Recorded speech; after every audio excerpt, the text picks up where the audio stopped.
Salve, salve galerinha da internet! Meu nome é Nino Denani e vocês estão aqui em mais um vídeo meu no YouTube. Pois é, criançada, o vídeo de hoje é meio diferente do que a gente está acostumado a fazer. Aliás, do que a gente vem fazendo nos últimos vídeos, tá?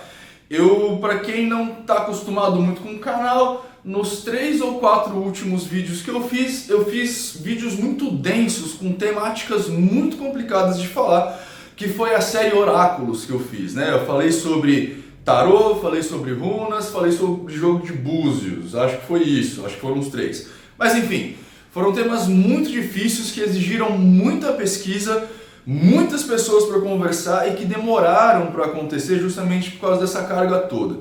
Como eu já falei pra galerinha lá no meu Facebook e em alguns vídeos aqui no YouTube, eu resolvi fazer esse vídeo em particular com um tema mais leve, mais tranquilo, para me dar tempo de descansar.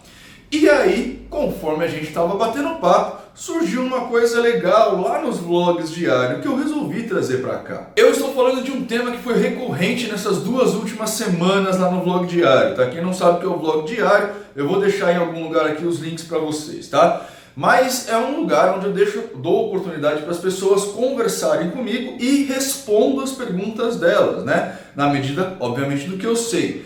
E o tema foi muito recorrente de uma forma ou de outra. As pessoas estavam interessadas em saber, primeiro, o que é uma muleta, que eu tanto falo, eu uso bastante esse termo, que o mago precisa se livrar das muletas, e se as muletas são realmente dispensáveis para o mago, se elas são necessárias ou se elas são dispensáveis. Então é isso que a gente vai falar hoje, logo depois da vinheta, e não tem Todd, nem Petec, nem Beebles hoje aqui, então eu mesmo vou fazer isso. Nino, puxa a vinheta!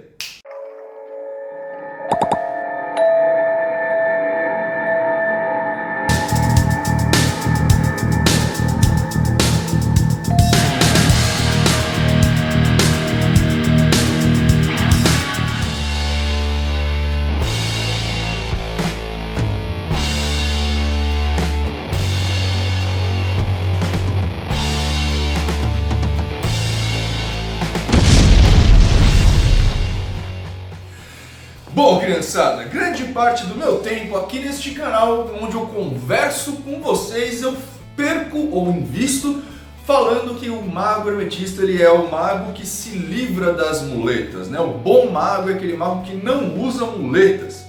E aí geralmente as pessoas ficam meio confusas ao ouvir essas informações. Isso é tema do nosso curso da Escola do Grande Oriente, e mesmo lá no curso muitas vezes as pessoas não compreendem muito bem isso, né?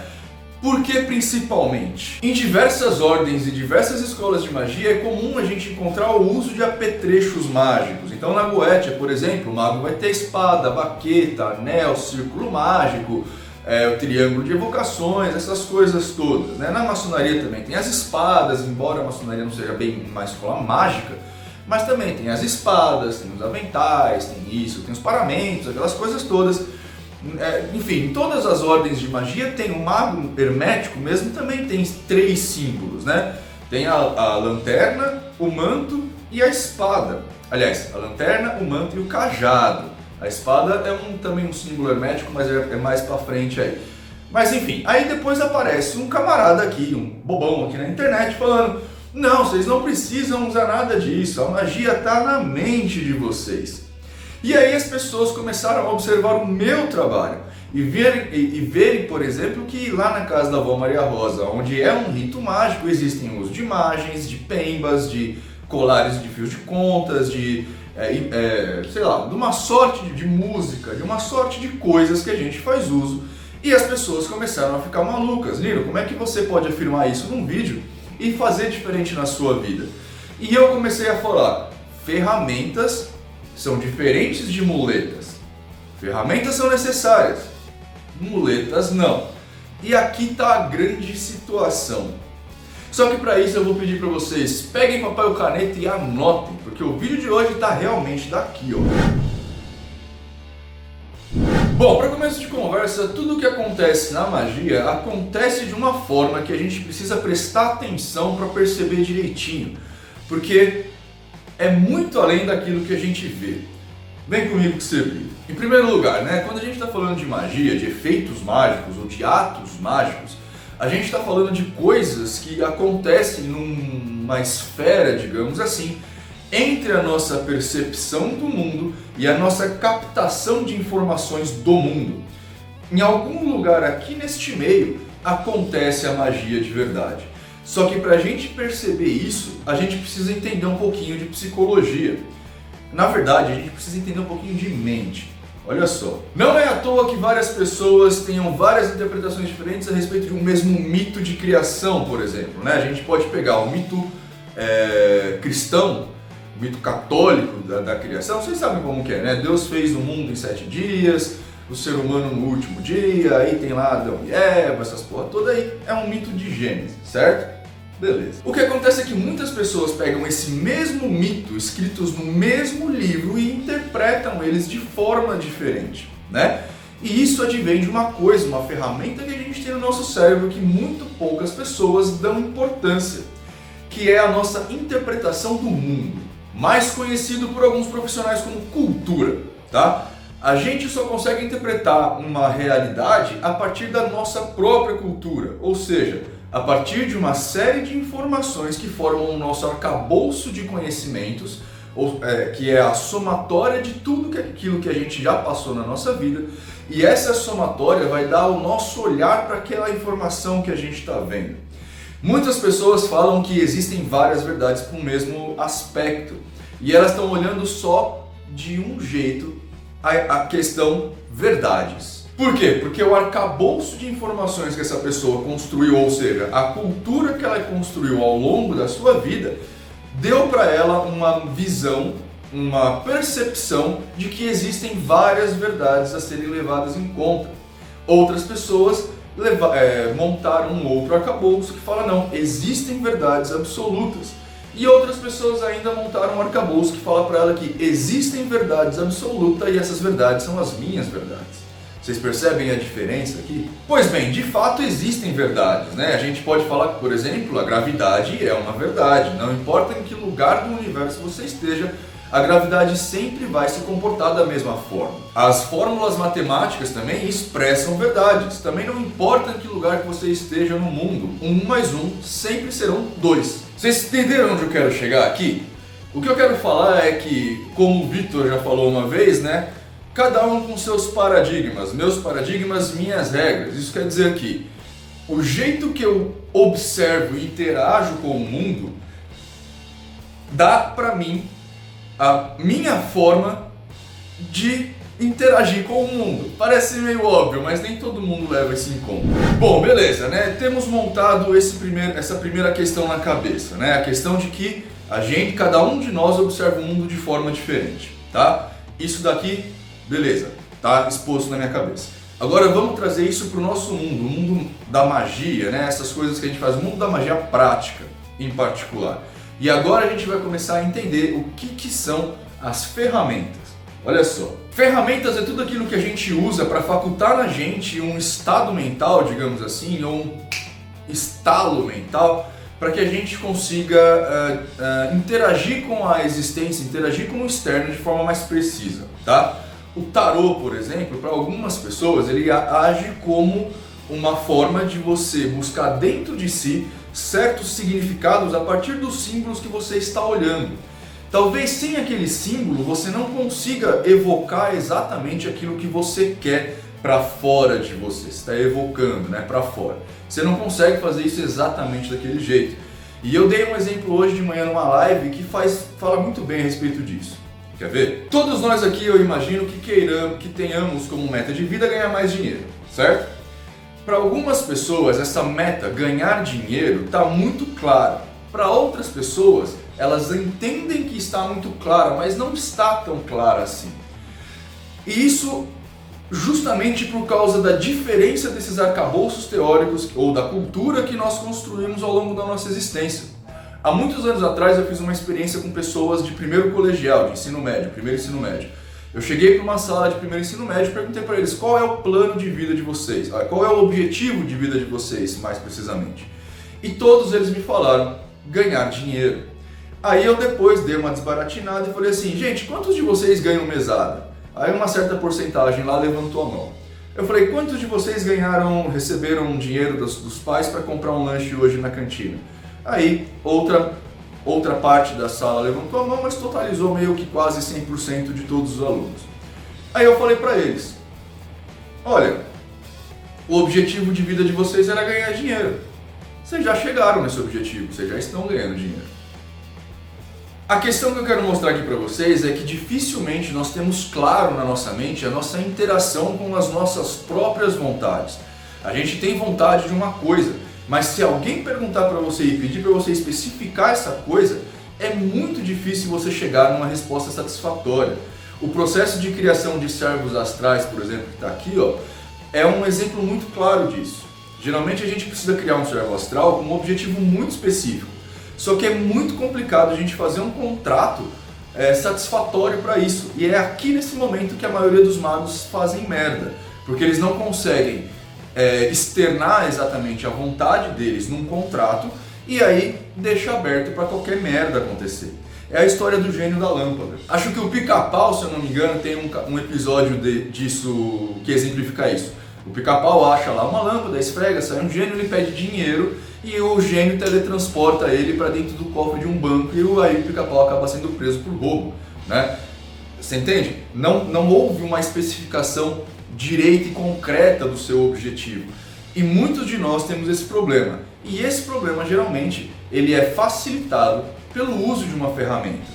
Olha só, usar uma energia, por exemplo, para você conseguir criar uma egrégora específica para um determinado objetivo, muitas vezes passa de você pegar um aglomerado energético que é você e fazer essa energia toda ser canalizada por um ponto mais fino, né? O Reiki, por exemplo, que é uma escola de magia um pouco mais superficial, digamos assim, ele fala, pegue a energia Rei do universo e canalize-a através da sua mão, ou seja, você pega uma maçaroca energética do universo e faz ela passar pela palma da sua mão, por uma ferramenta, que é quase a mesma coisa da baqueta de algumas escolas magísticas. Você pega um aglomerado energético e condensa esse aglomerado energético numa camada muito fina, que é uma baqueta, entendeu? Você faz um raio laser energético, né? Se a energia fosse luz, você faria um raio laser energético.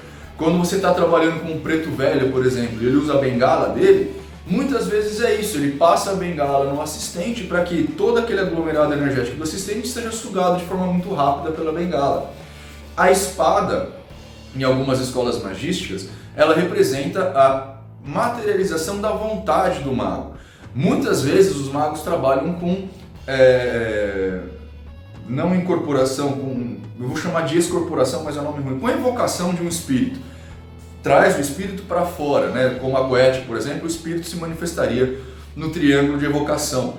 O mago usa a espada como uma ferramenta de fortalecimento da vontade. A partir daquele momento, o mago transforma a sua vontade na espada. Ele canaliza a segurança que ele precisa ter ali num objeto táctil. É mais fácil de olhar, é mais fácil de observar, é mais fácil de saber que está ali. A mesma coisa acontece com as velas no altar de Umbanda, a mesma coisa acontece com as velas numa simpatia da Igreja Católica, a mesma coisa acontece com o atabaque da Umbanda. Todas essas questões que estão acontecendo são ferramentas que vão ajudar a gente a moldar o nosso psicológico a partir de informações precisas e coerentes para que o intento se aconteça. Isso acontece tanto no externo quanto no interno. Ferramentas como o tarô, por exemplo, as pessoas que falam que usam o tarô como uma forma de autoconhecimento, eles usam uma simbologia externa para moldar uma característica interna. E acontece isso em todas as escolas magísticas, em todos os momentos da nossa existência. Na escola hermetícia, como eu falei para vocês, a gente também tem ferramentas. Tem a luz de Tote, que simboliza para a gente, não simboliza o deus Tote, um deus egípcio ou um deus qualquer. Ponto de iluminação. A partir de agora, as trevas da ignorância se apagaram. As trevas da ignorância deixaram de existir para você. E assim por diante. Mas, Nino, e a mulher? O grande problema de você usar ferramentas é que essas ferramentas tendem a viciar, porque elas tornam o trabalho muito mais simples. em particular dentro do hermetismo, isso não é interessante. A gente precisa fortalecer a nossa mente para que a gente encontre essas figuras de linguagem mais específicas o possível para conseguirmos nos exprimir da forma mais correta possível e transformar a nossa própria mente na própria vontade, entendeu? Agora, quando a gente está usando uma ferramenta, a gente facilita esse processo. E aqui que está o problema, porque quando a gente se torna viciado na ferramenta, a gente para de funcionar sem ela. E aí a ferramenta se torna uma muleta. Ou seja, eu não acho errado de forma nenhuma vocês usarem esses apetrechos para fazer as magias. Eu mesmo uso, eu tenho o cajado, eu tenho o manto, eu tenho a lanterna, eu tenho a espada, eu tenho uma série de ferramentas que eu uso no ato mágico. Errado eu acho quando você não consegue funcionar sem essas ferramentas. E aí a gente tem um problema. Por isso que a gente se torna isso uma muleta e por isso que é tão prejudicial quando a muleta acontece. Aliás, existe um outro caso onde a ferramenta é essencial, que eu deixei de abordar, vou abordar agora, e que ela também pode se transformar em muleta. E aqui é mais perigoso ainda. Olha só. Até agora eu falei de fazer magia para nós mesmos. Então, quando eu quero que a minha vontade se transforme em intento para que aquilo aconteça, eu posso usar ferramentas e essas ferramentas se tornarem muleta. Mas existe uma segunda coisa aqui, um segundo ícone aqui, que pode mudar totalmente o nosso trabalho, que é o solicitante. A magia em geral ela é feita entre solicitante e solicitado. No caso das escolas menores de magia, o mago ele também é um solicitante. Então chega um solicitante e solicita para o mago, e o mago solicita para um outro alguém. Por exemplo, no caso da Goetia ou no caso da Umbanda, o mago solicita para um demon ou para um guia que aquele negócio aconteça. Em outras escolas, como é o caso do hermetismo, o mago é o próprio solicitado. Então é uma escola maior de magia, mas isso é só nomenclatura, tá? Mas o fato é que nas escolas maiores de magia chega um solicitante e solicita ao mago que vai realizar a magia para que alguma coisa aconteça. Aqui a gente tem um problema que dá um ar da graça que é muito importante que vocês levem em conta para quem está começando a estudar esse caminho, que é tudo isso que eu falei a respeito da psique, só que de uma outra pessoa. Sim, porque nesses casos não é só você que tem que ter a sua psique ali transformada em vontade, a pessoa que está solicitando também. E aqui a gente tem uma pegadinha do caralho, porque a gente tem que entender o paradigma da pessoa. E aí os meus paradigmas, minhas regras deixam de funcionar, porque você tem que usar os paradigmas dele e falar de acordo com a regra dele, e fazer os paradigmas dele e a regra dele se colidirem com o seu e os dois conversarem e falarem a mesma língua, para que aí a magia aconteça. O que eu quero dizer, resumindo, é que eu não consigo chegar para um bandista e usar um paradigma evangélico. Não adianta eu chegar para um bandista que está passando mal e falar para ele, olha, firma sua cabeça no Espírito Santo e em Jeová e me dá 10% do seu pagamento para eu fazer tal coisa. Ele não vai entender o que eu estou falando. Eu preciso usar o paradigma dele. Olha, firma a cabeça no seu anjo protetor ou no seu guia protetor, firma a cabeça em Oxalá e me dá a oferenda de tal coisa, porque aí a coisa acontece. No fundo eu estou pedindo a mesma coisa, mas eu estou usando a linguagem que ele entende. E por que as ferramentas aqui se tornam tão... Aliás, por que as muletas aqui se tornam tão problemáticas? As ferramentas acabam se tornando muletas e essas muletas são um problema. Porque quando o mago se apega em muletas, ele não consegue fazer essa ponte entre o paradigma dele e o seu. É só o seu paradigma que funciona. E aí acaba não funcionando nada. Seria como eu falar para o meu amigo umbandista, me dá 10% do seu salário, me dá o dízimo. Em vez de falar para ele, me dá uma oferenda. Me mata um bode, me faz uma entrega na encruza, que muitas vezes sai muito mais caro do que os 10% do salário. E eu nem estou falando aqui de comprar bicho. Tem oferendas que vão ouro. E essa história das muletas aí, elas não se resumem só ao nosso trabalho mágico não, viu? Não é só a prática não que a gente está falando de objetos daqui ou de lá não. É uma situação muito mais ampla do que vocês podem imaginar. Se vocês forem dar uma olhadinha nos grupos de magia que tem aí no Facebook, de ocultismo ou de religião, vocês vão ver as pessoas se apegando a muletas muito mais do que vocês imaginam. Por exemplo, aquelas pessoas que se agarram de uma forma ferrenha a um certo paradigma só porque ele é X ou Y, porque ele é muito antigo ou porque é defendido por um único cara, sabe?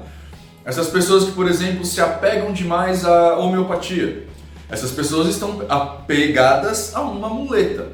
Não existe nenhum tipo de lógica no uso da homeopatia. Assim como não existe nenhum tipo de lógica na defesa da Terra plana. Só que as pessoas se apegam a essa muleta de uma forma tão ferrenha que muda até o estilo de vida delas, né? Elas se adaptam àquilo. Elas começam a... De novo, aquele negócio que está entre a nossa percepção de mundo e a captação de informação, ela se altera para que a gente comece a entender aquilo. Isso acontece de uma forma tão densa dentro das pessoas, isso é tão real para as pessoas, que a gente consegue até manifestar certas situações biológicas por causa disso.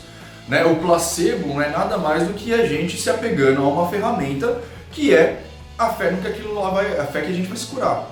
Não é nada mais disso. E a gente consegue alterar o nosso corpo a partir do uso de uma ferramenta mental nossa, de uma alteração da nossa mente. Claro que um bom mago, e aí agora na minha visão, é um cara que sabe que existem as ferramentas, que existem as muletas e que ele consegue tirar proveito dos dois mundos. Como eu falei para você aqui, eu nunca vou chegar num amigo meu que eu quero ajudar e usar um paradigma que não seja o dele.